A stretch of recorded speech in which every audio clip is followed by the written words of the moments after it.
అందరికీ నమస్కారం. జగన్మోహన్ రెడ్డి గారు రాష్ట్రంలో చాలా బాధ్యత లేని పర్యటనలు చేస్తూ ఉన్నారు.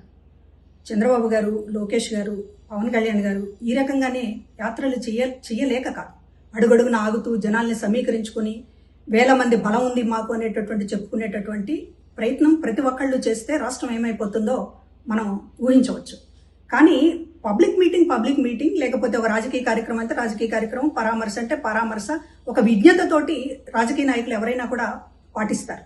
కానీ జగన్మోహన్ రెడ్డి గారికి పెళ్ళైనా, పరామర్శ అయినా, లేకపోతే కాలు కదిపితే ఒక రాష్ట్రానికి సంబంధించినటువంటి ఒక పెద్ద జాతరలాగా చేసేటటువంటి ఒక కార్యక్రమాన్ని తీసుకుని రాష్ట్రంలో మిగతా ప్రజానీకానికి అందరికీ కూడా ఇబ్బంది కలిగిస్తున్నారు.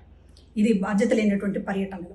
మరొకటి, ఈ పర్యటనల్లో ఆయన ఏం చెప్పదలుచుకున్నారనేటటువంటిది అడుగుతున్నాం. అంబటి రాంబాబును పరామర్శించారు, జోగి రమేష్ను పరామర్శించారు.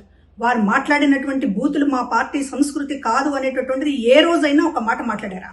ఆ రోజు కొడాలి నాని కానీ, వల్లభనేని వంశీ కానీ, అసెంబ్లీలో మిగతా వాళ్ళు కానీ భువనేశ్వర్ గారి మీద ఇష్టం వచ్చినట్టు మాట్లాడుతున్నప్పుడు మీరు నవ్వి ఆనందించారు తప్ప ఈ బూతులు మాట్లాడే పరిస్థితి మాది కాదు అనేటటువంటిది ఎందుకు మీరు ఇప్పటిదాకా ఒక మాట చెప్పలేకపోయారు? వరా రవీంద్రారెడ్డిని వెనకేసుకొచ్చారు, ఈ రోజు అంబటి రాంబాబుని వెనకేసుకొస్తున్నారు, జోగి రమేష్ని వెనకేసుకొస్తున్నారు. అంటే వైసీపీ పార్టీ బూతుల సంస్కృతి కలిగినటువంటి పార్టీ, సమర్థించేటటువంటి పార్టీ అని జగన్మోహన్ రెడ్డి గారు 1000కి 1,00,000 సార్లు చెప్పకనే చెప్తున్నారు. ఇది ప్రజలు గమనించుకోవాల్సినటువంటి విషయం. మరొకటి, ఈయన జనం ముందు చేతులెత్తి దండం పెట్టే ముందు ఒకటి ఆయన చెప్పాల్సినటువంటి అవసరం ఉంది. చేతులు ఎత్తి మొక్కే ముందు ఆ దేవుడి ముందు, అదేవిధంగా కోట్లాది మంది ఆంధ్ర ప్రజల ముందు తిరుమల లడ్డూ విషయంలో మీ పాలనలో ఎందుకు ప్రసాదాన్ని ఒక విష రసాయనాలతో నింపారనేటటువంటి చెప్పాల్సినటువంటి అవసరం ఉంది.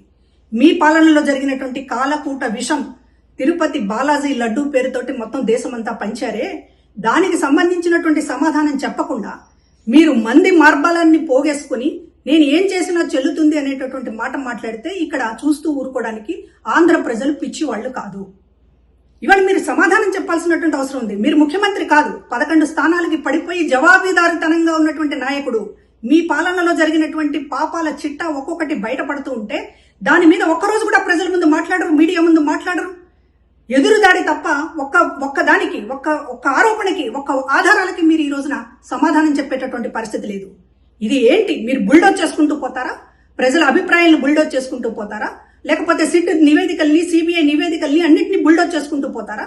మీ మందబలం అనేటటువంటి దాన్ని ఏదో చూపిస్తూ మొత్తం మీ చుట్టూ కూడా ఒక భ్రమణ రాజకీయాన్ని తిప్పుతా ఉన్నారు. ప్రజల ముందు మీరు ఎప్పటికప్పుడు జవాబు చెప్పాల్సినటువంటి అవసరం ఉంది. ఈ రోజు మేము అడుగుతూ ఉన్నాం, కల్తీ లడ్డు విషయం మీరు సమాధానం చెప్పండి. అదేవిధంగా బూతుల సంస్కృతి మీ పార్టీదా? చెప్పండి.